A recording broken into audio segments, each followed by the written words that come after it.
Introducción. Padre rico, padre pobre. Gracias a que tuve dos padres, gocé de la oportunidad de comparar dos puntos de vista, el de un hombre rico contra el de un hombre pobre. Tuve dos padres, uno rico y uno pobre. Uno de ellos tenía una sólida preparación académica y era inteligente. Contaba con un doctorado y, cuando estudió la licenciatura, cubrió el equivalente a 4 años de trabajo en solo 2.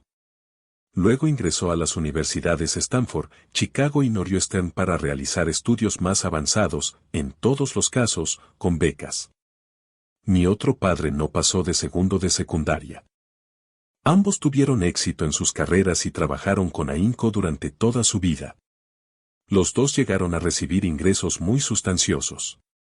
No obstante, uno siempre batalló en el aspecto financiero, mientras que el otro llegó a ser uno de los hombres más adinerados de Hawái. Al morir, uno le heredó decenas de millones de dólares a su familia, a grupos de caridad y a su iglesia. El otro solo dejó facturas pendientes por pagar. Ambos eran fuertes, carismáticos e influyentes.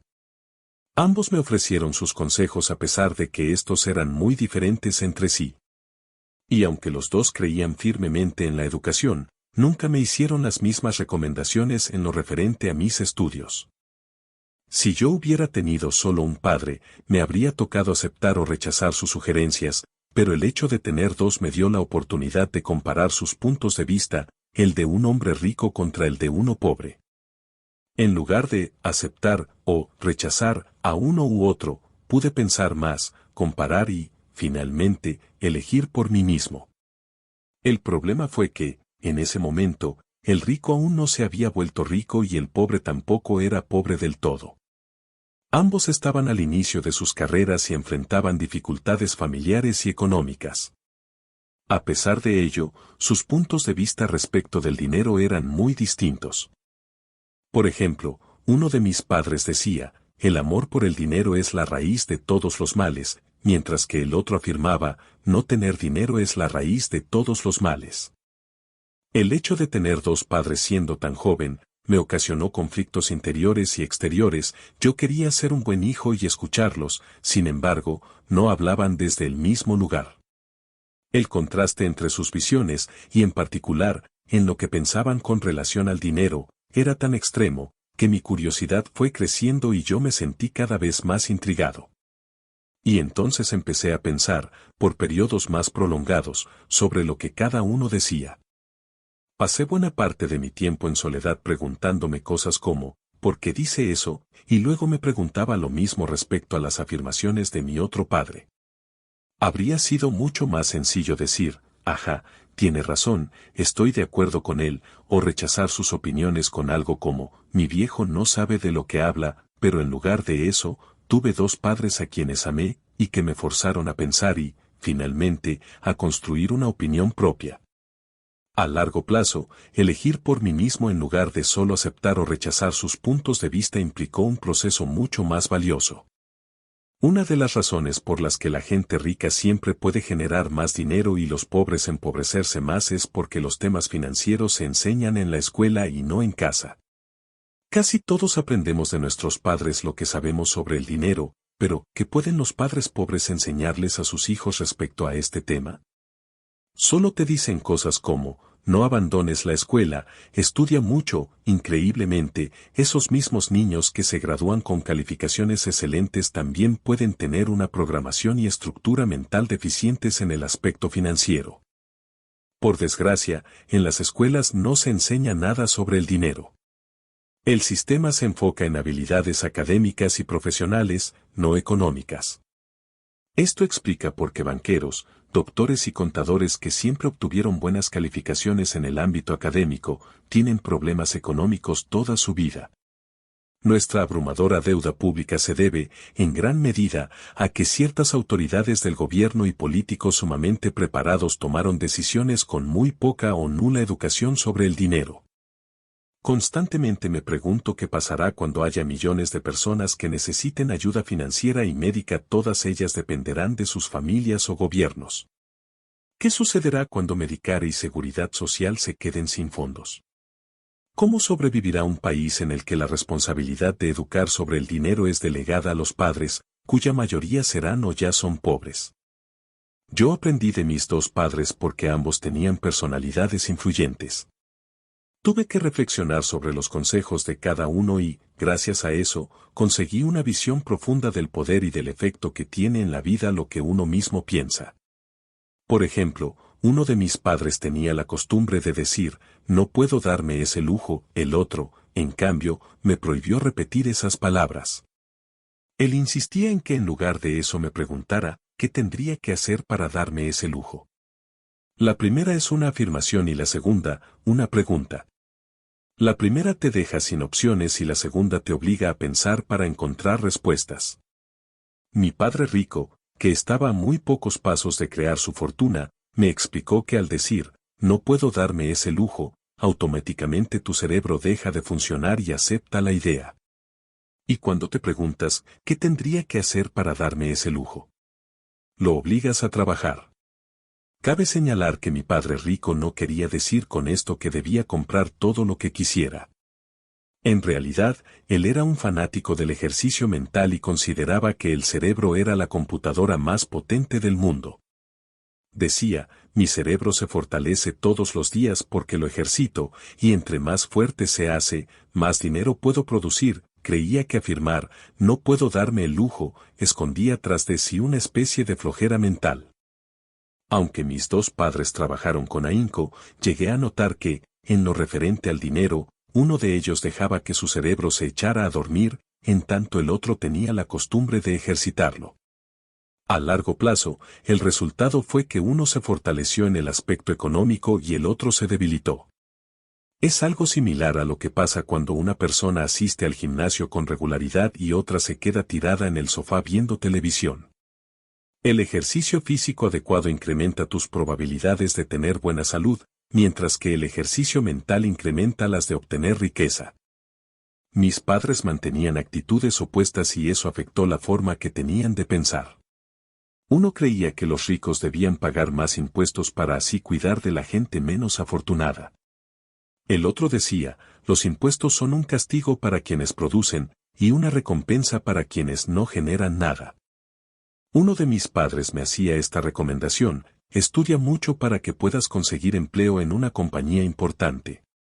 El otro me recomendaba, estudia mucho para que encuentres una compañía importante y puedas adquirirla. Uno decía, no he podido volverme rico porque los tengo a ustedes, hijos, el otro afirmaba, debo ser millonario porque los tengo a ustedes, hijos. Uno nos alentaba a hablar de dinero y negocios a la hora de la cena, y el otro nos prohibió tocar esos temas en la mesa. Uno decía, si se trata de dinero, vete a la segura. No corras riesgos. El otro recomendaba, aprende a lidiar con los riesgos. Uno creía, la casa es nuestra mayor inversión y nuestro activo más importante, el otro sostenía, mi casa es un pasivo, y si para ti representa el activo más importante, estás en problemas. Mis dos padres pagaban a tiempo sus recibos, sin embargo, para uno era la primera tarea por hacer y, para el otro, la última. Uno de mis padres creía que la corporación para la que trabajaba, cero el gobierno, debían hacerse cargo de él y sus necesidades. Vivía preocupado por los aumentos de sueldo, los planes de retiro, las prestaciones médicas, los permisos por enfermedad, los días de vacaciones y otros alicientes. A él le impresionaba mucho la historia de sus dos tíos quienes se unieron al ejército y, después de 25 años de servicio activo, obtuvieron un paquete vitalicio de retiro y un título. Le encantaba la idea de contar con las prestaciones médicas y los privilegios de la tienda militar que el ejército les ofrecía a sus jubilados. También le fascinaba el sistema de plazas que estaba disponible a través de la universidad. A veces, la idea de tener un empleo seguro y prestaciones de por vida le parecía más importante que el trabajo mismo. Con frecuencia comentaba, trabajé mucho para el gobierno, tengo derecho a esas prestaciones. El otro creía en la independencia económica total. Criticaba mucho esa idea de que la gente tenía derecho a algo, y decía que esta noción daba pie a que existiera gente débil y con necesidades económicas. Hacía mucho énfasis en que se debía ser competente en el aspecto financiero. Uno de mis padres batalló bastante para ahorrar unos cuantos dólares. El otro realizó inversiones.